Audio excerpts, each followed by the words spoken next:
కానీ ఇంత దిగజారా? నీ వయసు ఎంత? నీ వయసు ఎంత అంబటి రాంబాబు గారు?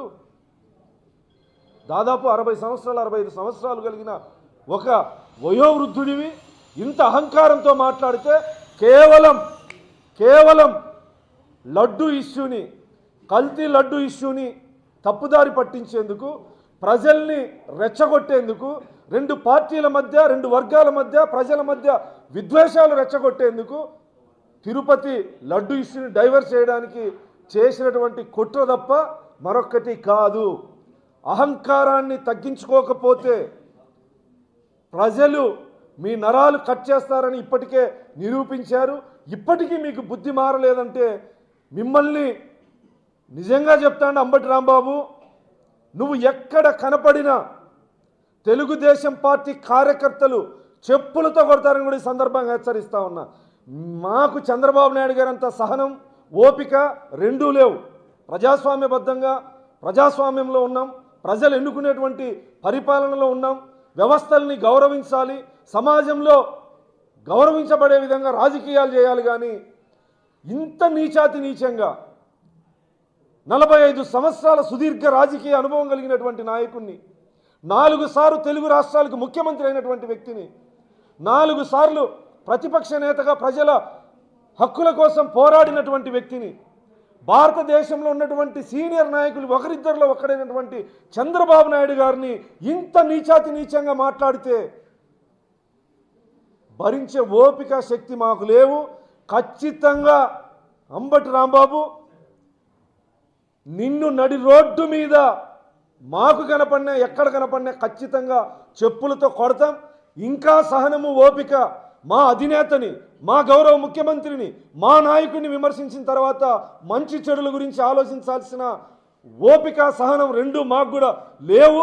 తెలుగుదేశం పార్టీ కార్యకర్తల ఆగ్రహానికి నువ్వు ఖచ్చితంగా గురికాక తప్పదు.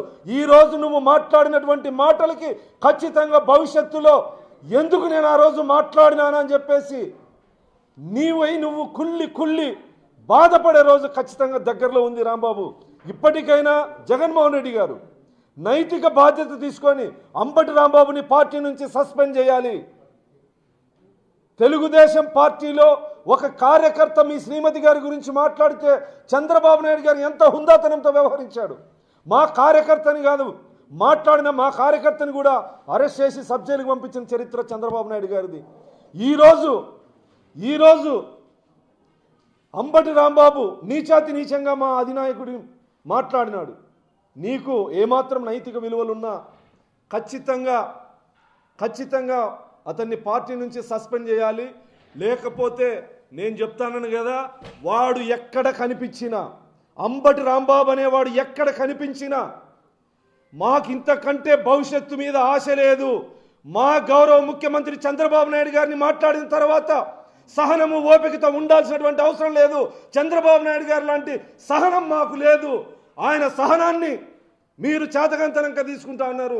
వ్యవస్థల్ని ఆయన గౌరవిస్తూ ఉంటే మీరు వేరే రకంగా తీసుకుంటా ఉన్నారు. ఖచ్చితంగా నీలాంటి నీచుల్ని నడి రోడ్డు మీద చెప్పులతో కొట్టి ఊరేగించే రోజు దగ్గరలో ఉంది. అంబటి రాంబాబు, మీ అధినాయకుడికి కూడా ఈ సందర్భంగా హెచ్చరిస్తా ఉన్నా, అలాంటి నీచుల్ని పార్టీ నుంచి సస్పెండ్ చేస్తావా, లేదంటే నీకు కూడా అంబటి రాంబాబుకి పెట్టే గత పడుతుందని కూడా ఈ సందర్భంగా హెచ్చరిస్తా ఉన్నా. సభ్య సమాజంలో ఉన్నాం, గౌరవప్రదమైనటువంటి రాజకీయాల్లో ఉండి ఇంత నీచంగా నోరుంది కదా, నాలుకలు ఉన్నాయి కదా అని మాట్లాడితే కొడకల్లారా నాలుకలు చీరేస్తామని కూడా సందర్భంగా హెచ్చరిస్తాను. అయ్యా ముఖ్యమంత్రి గారు, మీ సహనాన్ని కొంచెం పక్కన పెట్టండి. ఇలాంటి నీచుల్ని కఠినంగా వ్యవహరించండి. వ్యవహరించకపోతే ఇంకా భరించాల్సి వస్తుంది. శత్రువు